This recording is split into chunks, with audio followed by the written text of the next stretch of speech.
Bem-vindo ao podcast Comprar Casa Sem Surpresas. O espaço diário para quem quer comprar casa com mais cabeça, mais segurança e muito menos risco. Porque no imobiliário o que parece simples raramente é simples. O que parece urgente nem sempre é importante.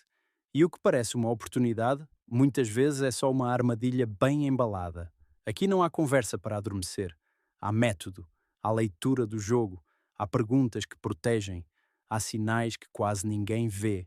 E há tradução clara daquilo que tantos tentam complicar para o fazer decidir depressa. Neste podcast vamos desmontar promessas, traduzir o miadez, expor erros caros e mostrar-lhe como comprar com lucidez, negociar com firmeza e assinar com consciência. Se quer deixar de ser conduzido pela emoção e começar a decidir com inteligência, está no sítio certo. Eu sou Arnaldo Moura.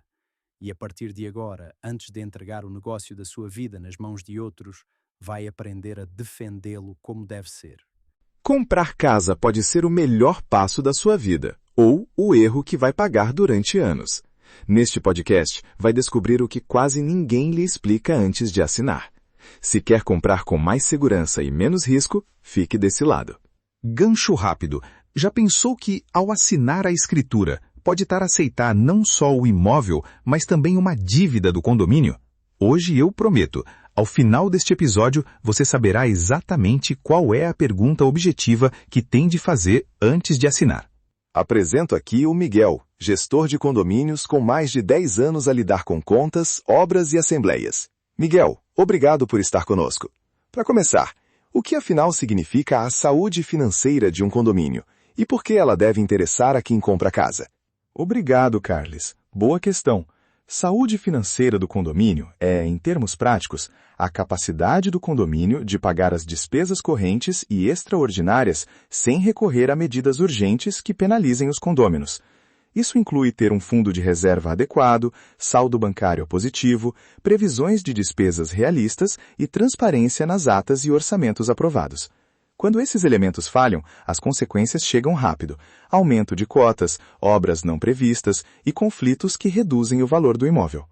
Perfeito. E quais são os erros mais comuns que vemos aqui no mercado? Ou seja, onde os compradores se despistam e acabam por aceitar boletos maiores depois da escritura? Vários. O primeiro, confiar apenas no valor mensal que aparece no anúncio. Esse número pode não incluir uma obra extraordinária já aprovada. Segundo, não pedir ou ler as últimas atas de assembleia. É lá que surgem decisões sobre obras, contratos e aumentos. Terceiro, desconhecer o fundo de reserva e se existem pagamentos em atraso significativos. Esses 3 pontos são suficientes para transformar uma cota aceitável numa despesa pesada em poucos meses. Vou ilustrar com um exemplo prático que roça o comum. Imagine comprar um apartamento onde a cota mensal é baixa, mas 5 dias depois da escritura, sai numa ata que foi aprovada uma reabilitação da fachada, com orçamento de 100 mil euros. Miguel, como é que isso afeta o novo proprietário na prática? Nesse cenário, o condomínio vai precisar de encontrar financiamento ou distribuir o custo pelos condôminos. Se o fundo de reserva for insuficiente, correm 2 hipóteses. Uma derrama imediata para pagar a obra ou um aumento das cotas enquanto se paga o empréstimo. O novo proprietário pode ver a sua cota mensal duplicar ou receber uma chamada para pagar uma parcela extraordinária logo após a compra. É um choque financeiro que muitos não preveem. Exato, e é isso que queremos evitar. Vamos à parte prática. Que documentos pedir e que perguntas objetivas fazer para não ser apanhado de surpresa? Checklist rápido. 1. Atas das 3 últimas assembleias de condôminos. 2. Demonstrações de contas dos últimos 2 a 3 anos. 3. Extratos bancários do condomínio. 4. Orçamentos de obras aprovadas e propostas em curso. 5. Relação de condôminos com pagamentos em atraso e valores em dívida. 6. Regulamento de condomínio e lugar de garagem, se aplicável. E as 3 perguntas objetivas que eu pediria ao administrador e ao vendedor. A. AOs aprovadas ou em discussão. B. Qual o saldo do fundo de reserva e do caixa bancário hoje? C. Existem condôminos com dívida relevante?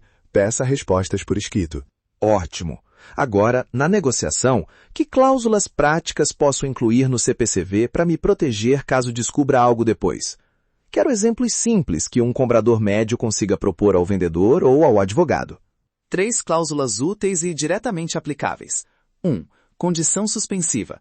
A venda fica sujeita à entrega, por escrito, das atas e demonstrações financeiras e à não existência de obras aprovadas com impacto superior a um valor X. 2. Revisão de sinal. Se surgirem obras aprovadas até a escritura, o sinal pode ser revisto proporcionalmente ou devolvido. 3. Provisão para obras. Retenção de parte do preço em depósito até confirmação de inexistência de dívidas extraordinárias ou até ao pagamento de cotas pendentes.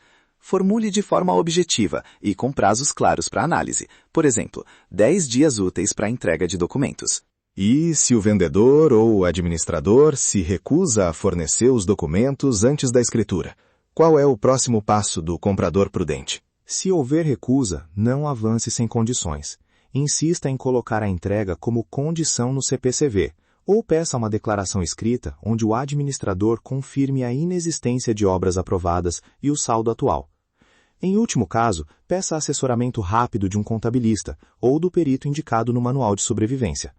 Lembre-se, tempo e paciência valem mais do que um negócio apressado, que depois lhe custará muito caro. Resumo final em uma frase prática. Não aceite a cota anunciada como a verdade absoluta. Peça as atas, confirme obras aprovadas e obrigue a entrega por escrito antes de assinar. Menos impulso, mais método, mais proteção.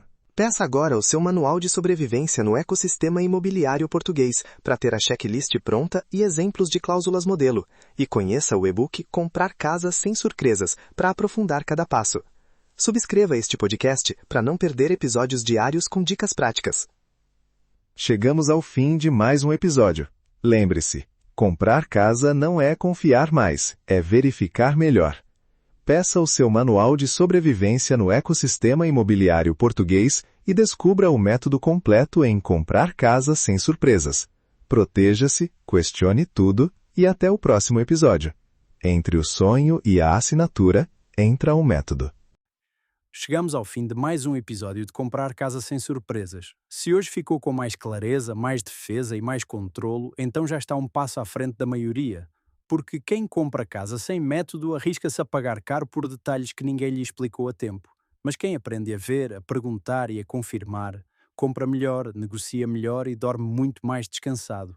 Para continuar esta jornada, eu ofereço-lhe o Manual de Sobrevivência no Ecossistema Imobiliário Português. É o seu alerta inicial, o seu escudo, o seu abre-olhos. E se quer o passo seguinte, o método completo, estruturado e pensado para o proteger do início ao fim, então o e-book Comprar Casa Sem Surpresas foi feito para si. Proteja-se. Questione tudo. Não assine no escuro. E lembre-se sempre disto. No mercado imobiliário, o verdadeiro poder do comprador está na informação, não no entusiasmo. Até ao próximo episódio.